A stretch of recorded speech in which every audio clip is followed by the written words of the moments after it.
Hello السلام علیکم، میں محمد خالد آپ سبھی کا خیر مقدم کرتا ہوں۔ بہت بہت سواگت ہے میرے اس چینل لرن وتھ خالد پر۔ تو آج کے کلاس میں ہم پڑھیں گے گزرا ہوا زمانہ، جو سر سید احمد خان کی لکھی ہوئی ہے۔ یہ ایک ایسا واقعہ ہے، ایک بوڑھے شخص کا واقعہ ہے نا۔ تو اس کے بارے میں ہم لوگ پڑھیں گے، جانیں گے، ٹھیک ہے۔ تو چلیے پھر شروع کرتے ہیں۔ گزرا ہوا زمانہ، ٹھیک ہے۔ برس کی آخر رات کو ایک بوڑھا اپنے اندھیرے گھر میں اکیلا بیٹھا ہے۔ برس آپ لوگ جیسے جانتے ہیں کہ برس کی آخر رات یعنی کہ 12 منتھ کی جو مدت ہوتی ہے، سال کی آخر رات جو ہوتی ہے، آخر رات کو ایک بوڑھا اپنے اندھیرے گھر میں اکیلا بیٹھا ہے۔ رات بھی ڈراؤنی اور اندھیری ہے، گھٹا چھا رہی ہے، بجلی تڑپ تڑپ کر کڑکتی ہے، آندھی بڑے زور سے چلتی ہے، آندھی بڑے زور سے چلتی ہے، دل کانپتا ہے اور دم گھبراتا ہے۔ بڈھا نہایت غمگین ہے، مگر اس کا غم نہ اندھیرے گھر پر ہے، نہ اکیلے پن پر، اور نہ اندھیری رات اور بجلی کی کڑک اور آندھی کی گونج پر، اور نہ برس کی آخری رات پر۔ وہ اپنے پچھلے زمانے کو یاد کرتا ہے، اور جتنا زیادہ یاد آتا ہے اتنا ہی زیادہ اس کا غم بڑھتا ہے۔ ہاتھوں سے ڈھکے ہوئے منہ پر آنکھوں سے آنسو بھی بہے چلے جاتے ہیں۔ پچھلا زمانہ اس کی آنکھوں کے سامنے پھرتا ہے۔ اپنا لڑکپن کہتے ہیں بچپن کی، اپنا لڑکپن اس کو یاد آتا ہے، جبکہ اس کو کسی چیز کا غم اور کسی بات کا فکر دل میں نہ تھی۔ روپیے اشرفی کے بدلے ریوڑی اور مٹھائی اچھی لگتی تھی۔ سارا گھر، ماں باپ، بھائی بہن اس کو پیار کرتے تھے۔ پڑھنے کے لیے چھٹی کا وقت جلد آنے کی خوشی میں کتابیں بغل میں لیے مکتب میں چلا جاتا تھا۔ مکتب کا خیال آتے ہی اس کو اپنے ہم مکتب یاد آتے تھے۔ ہم مکتب کہتے ہیں ایک ہی مکتب کا پڑھا ہوا، ایک مکتب میں پڑھنے والے لوگ کو کیا کہتے ہیں، ہم مکتب یاد آتے تھے۔ وہ زیادہ غمگین ہوتا تھا اور بے اختیار چلا اٹھتا تھا، ہائے وقت، ہائے وقت، گزرے ہوئے زمانے، افسوس کہ میں نے تجھے بہت دیر میں یاد کیا۔ پھر وہ اپنی جوانی کا زمانہ یاد کرتا تھا، اپنا سرخ سفید چہرہ، سڈول ڈھیل کہتے ہیں خوبصورت، خوشنما، ہے نا، بھرا بھرا بدن، رسیلی آنکھیں، موتی کی لڑی، ہے نا، چمکتا ہوا دانت، امنگ میں بھرا ہوا دل، جذبات انسانی کی جوشوں کی خوشی اسے یاد آتی تھی۔ اس کی آنکھوں میں اندھیرا چھائے ہوئے زمانے میں ماں باپ جو نصیحت کرتے تھے، نیکی اور خدا پرستی کی بات بتاتے تھے، اور یہ کہتا تھا ابھی بہت وقت ہے، اور بڑھاپے کے آنے کا بھی کبھی خیال بھی نہ کرتا تھا۔ اس کو یاد آتا تھا اور افسوس کرتا تھا کہ کیا اچھا ہوتا اگر جب ہی میں اس وقت کا خیال کرتا اور خدا پرستی اور نیکی سے اپنے دل کو سنوارتا اور موت کے لیے تیار رہتا۔ وقت گزر گیا، اب پچھتائے کیا ہوتا ہے؟ افسوس میں نے آپ اپنے بیتے ہمیشہ یہ کہہ کر برباد کیا کہ ابھی وقت بہت ہے۔ یہ کہہ کر وہ اپنی جگہ سے اٹھا اور ٹٹول کر کھڑکی تک آیا۔ کھڑکی کھولی، دیکھا کہ رات ویسی ہی ڈراؤنی ہے، اندھیری گھٹا چھا رہی ہے، بجلی کی کڑک سے دل پھٹا جاتا ہے، ہولناک آندھی چل رہی ہے، درختوں کے پتے اڑتے ہیں اور ٹہنے ٹوٹتے ہیں۔ تب وہ چلا کر بولا، ہائے میری گزری ہوئی زندگی بھی ایسی ہی ڈراؤنی ہے جیسے یہ رات۔ یہ کہہ کر پھر اپنی جگہ آ بیٹھا۔ اتنے میں اس کو اپنے ماں باپ، بھائی بہن، دوست، آشنا یاد آتے ہیں۔ دوست، آشنا کہتے ہیں جگری دوست، لنگوٹیا یار، جان پہچان جو ہوتا ہے، آشنا یاد آئے، جن کی جن کی ہڈیاں قبروں میں گل کر خاک ہو چکی تھی۔ ماں گویا محبت سے اس کو چھاتی سے لگائے آنکھوں میں آنسو بھرے کھڑی ہے، یہ کہتی ہوئی کہ ہائے بیٹا، وقت گزر گیا۔ باپ کا نورانی چہرہ اس کے سامنے ہے اور اس میں سے یہ آواز آتی ہے کہ کیوں بیٹا، ہم تمہارے ہی بھلے کے لیے نہ کہتے تھے۔ بھائی بہن دانتوں میں انگلی دیے ہوئے خاموش ہے اور ان کی آنکھوں سے آنسوؤں کی لڑی جا رہی ہے۔ دوست آشنا سب غمگین کھڑے ہیں۔ آشنا کہتے ہیں، جیسے میں نے بتایا تھا جگری دوستوں، دوست آشنا سب غمگین کھڑے ہیں اور کہتے ہیں کہ اب ہم کیا کر سکتے ہیں۔ ایسی حالت میں اس کو اپنی وہ باتیں یاد آتی تھی جو اس نے نہایت بے پرواہی اور بے مروتی، بے پرواہی کہتے ہیں بے فکری، بے آزادی، بے خوف، ہے نا، ٹھیک ہے، بے پرواہی اس کو کہتے ہیں، اور بے مروتی کہتے ہیں بے رحمی، بے وفائی، ظلم، جبر، یعنی اور کج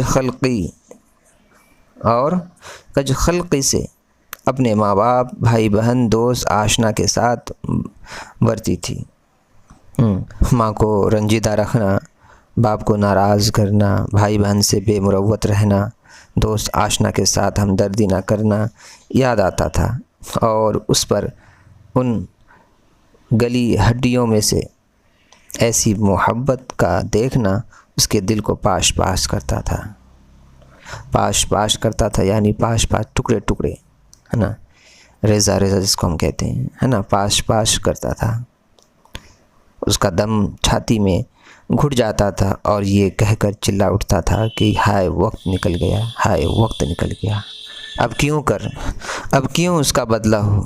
وہ گھبرا کر پھر کھڑکی کی طرف دوڑا اور ٹکراتا لڑکھڑاتا کھڑکی کی طرف پہنچا، اس کو کھولا اور دیکھا کہ ہوا کچھ ٹھہری ہے اور بجلی کی کڑک کچھ تھمی ہے، پر رات ویسی ہی اندھیری ہے۔ اس کی گھبراہٹ کچھ کم ہوئی اور پھر اپنی جگہ آ بیٹھا۔ اتنے میں اس کو اپنا ادھیڑپن یعنی کہ بڑھاپا، نہ بوڑھا نہ جوان، بیچ کے ادھیڑپن اسی کو کہتے ہیں، ٹھیک ہے، ادھیڑپن یاد آیا، جس میں کہ نہ وہ جوانی رہی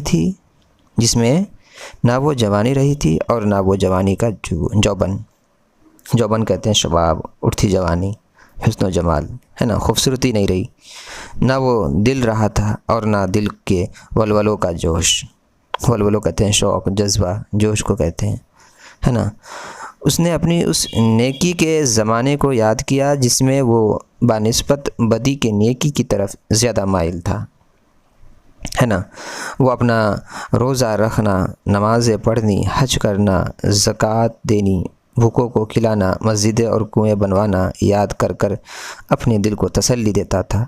فقیروں اور درویشوں کو جن کی خدمت کی تھی، اپنے پیروں کی جن سے بیعت کی تھی، ہے نا، بیعت کہتے ہیں دینی، دنیاوی اور امور میں شریعت کی پیروی کرنے کے لیے کسی کو رہنما کرنا، ہے نا، اسی کو کیا کہتے ہیں، بیعت کہتے ہیں۔ بیعت کی تھی، اپنی مدد کو پکارتا تھا، مگر دل کی بے قراری نہیں جاتی تھی۔ وہ دیکھتا تھا کہ اس نے ذاتی اعمال کا اسی تک خاتمہ ہے، بھوکے پھر ویسے ہی بھوکے ہیں، مسجدیں ٹوٹ کر یا تو کھنڈر ہے اور یا پھر ویسے ہی جنگل ہے، کنویں اندھے پڑے ہیں، نہ پیر اور نہ فقیر کوئی اس کی آواز نہیں سنتا اور نہ مدد کرتا۔ اس کا دل پھر گھبراتا ہے اور سوچتا ہے کہ میں نے کیا کیا جو تمام فانی چیزوں پر دل لگایا، یہ فضلی سمجھ پہلے ہی کیوں نہ سوچی، اب کچھ بس میں نہیں چلتا، اور پھر یہ کہہ کر چلا اٹھا، ہائے وقت، میں نے تجھ کو کیوں کھو دیا۔ وہ گھبرا کر پھر کھڑکی کی طرف دوڑا، اس کے پٹ کھولے تو دیکھا کہ آسمان صاف ہے، آندھی تھم گئی ہے، گھٹا کھل گئی ہے، تارے نکل آئے ہیں، ان کی چمک سے اندھیرا بھی کم ہو گیا۔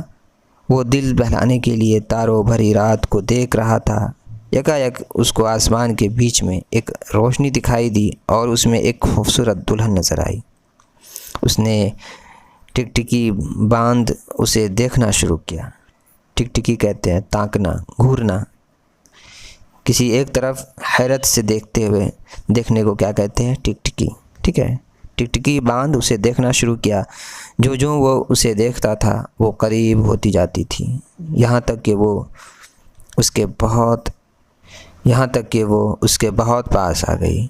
وہ اس کے حسن و جمال کو دیکھ کر حیران ہو گیا اور نہایت پاک دل اور محبت کے لہجے سے پوچھا کہ تم کون ہو؟ وہ بولی کہ میں ہمیشہ زندہ رہنے والی نیکی ہوں، ہے نا۔ اس نے پوچھا کہ تمہاری تسخیر کا بھی کوئی عمل ہے؟ تسخیر کہتے ہیں تابع کرنا، فرما بردار، ٹھیک ہے۔ تسخیر تابع کرنا، فرما بردار بنانا کو کہتے ہیں۔ تسخیر بھی کوئی عمل ہے؟ وہ بولی ہاں ہے، نہایت آسمان پر بہت مشکل ہے۔ جو کوئی خدا کے فرض اس بدوی کی طرف جس نے کہا ہے کہ واللہ لا ازید ولا انقص، ادا کر انسان کی بھلائی اور اس کی بہتری میں سعی کرے، اس میں سعی کہتے ہیں کوشش، محنت، ہے نا، سعی کرے، اس کی میں مسخر، ہے نا، مسخر ہوتی ہوں۔ مسخر کرنے کو کہتے ہیں تابع کیا ہوا، یعنی کہ تسخیر کیا گیا ہو، یعنی کہ تسخیر کا معنی ہوتا ہے تابع کرنا، یعنی جب تسخیر کر دیا گیا ہو تو اس کے بعد پھر کیا ہوتا ہے؟ مسخر، یعنی تابع کیا ہوا۔ دنیا میں کوئی چیز ہمیشہ رہنے والی نہیں ہے، انسان ہی ایسی چیز ہے جو آخر تک رہے گا۔ بس جو بھلائی کے انسان کی بہتری کے لیے کی جاتی ہے وہی نسل در نسل آخر تک چلی آتی ہے۔ نماز، روزہ، حج، زکوٰۃ اسی تک ختم ہو جاتا ہے۔ اس کی موت ان سب چیزوں کو ختم کر دیتی ہے۔ مادی چیزیں بھی چند روز میں فنا ہو جاتی ہیں، مگر انسان کی بھلائی آخر تک جاری رہتی ہے۔ میں تمام انسانوں کی روح ہوں جو مجھ کو تسخیر کرنا چاہے، انسان کی بھلائی میں کوشش کرے، کم سے کم اپنی قوم کی بھلائی میں تو دل و جان و مال سے سعی ہو، ہے نا۔ یہ کہہ کر وہ دلہن غائب ہو گئی اور بوڑھا پھر اپنی جگہ بیٹھا۔ اب پھر اس نے اپنا پچھلا زمانہ یاد کیا اور دیکھا کہ اس نے اپنی 55 برس کی عمر میں کوئی کام بھی انسان کی بھلائی اور کم سے کم اپنی قومی بھلائی کا نہیں کیا تھا۔ اس کے تمام کام ذاتی غرض پر مبنی تھے۔ نیک کام جو کیے تھے ثواب کے لالچ اور گویا خدا کو رشوت دینے کی نظر سے کیے تھے، خاص قومی بھلائی کی خالص نیت سے کچھ بھی نہیں کیا تھا۔ اپنا حال سوچ کر وہ اس دل فریب دلہن کے ملنے سے مایوس ہوا۔ اپنا آخر زمانہ دیکھ کر آئندہ کرنے کی بھی کچھ امید نہ پائی، تب تو نہایت مایوسی کی حالت میں بے قرار ہو کر چلا اٹھا، ہائے وقت، کیا پھر تجھے میں بلا سکتا ہوں؟ ہائے میں 10,000 دینارے دیتا اگر وقت پھر آتا اور میں جوان ہو سکتا۔ یہ کہہ کر اس نے ایک آہ سرد بھری اور بے ہوش ہو گیا۔ تھوڑی دیر نہ گزری تھی کہ اس کے کانوں میں میٹھی میٹھی باتوں کی آواز آنے لگی۔ اس کی پیاری ماں اس کے پاس آ کھڑی ہوئی، اس کو گلے لگا کر اس کی ببی لی۔ ببی کہتے ہیں بوسہ لینے کو، پیار کرنے کو کہتے ہیں۔ اس کا باپ اس کو دکھائی دیا، چھوٹے چھوٹے بھائی بہن اس کے گرد کھڑے ہوئے۔ ماں نے کہا کہ بیٹا کیوں برس کے برس دن روتا ہے؟ کیوں تو بے قرار ہے؟ کس لیے تیری ہچکی بند گئی ہے؟ اٹھ، منہ ہاتھ دھو، کپڑے پہن، 9 روز کی خوشی منا، تیرے بھائی بہن تیرے منتظر کھڑے ہیں۔ تب وہ لڑکا جاگا اور سمجھا کہ میں نے خواب دیکھا اور خواب میں بوڑھا ہو گیا تھا۔ اس نے اپنا سارا خواب اپنی ماں سے کہا۔ اس نے سن کر اس کو جواب دیا کہ بیٹا بس تو ایسا مت کر جیسا کہ اس